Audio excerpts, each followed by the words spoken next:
control number 40272. Please introduce yourself. Good day, sir, ma'am. I'm Lina Calopez, 52 years of age, married. I have two children, boy and girl. Their ages is 27 and 22.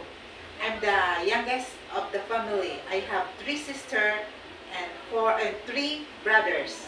What is your educational attainment? College level. My course is midwifery. I'm studied in Iloilo Doctor College. Why do you want to go to Hong Kong? I'm support my family and earn money. Have you been to any country before as an OFW? Yes, I've been before in Hong Kong 3 years, Singapore 2 years, and China 12 years. Do you have experience in taking care of an old person?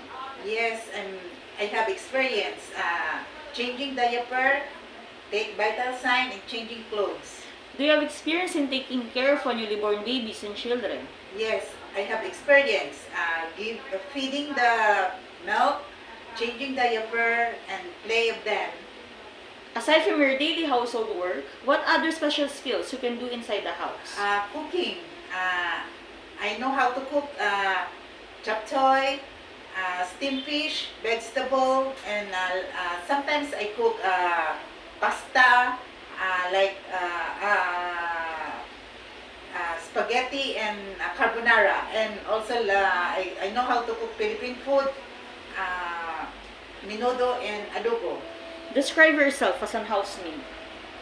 I'm honesty, hardworking, and politely.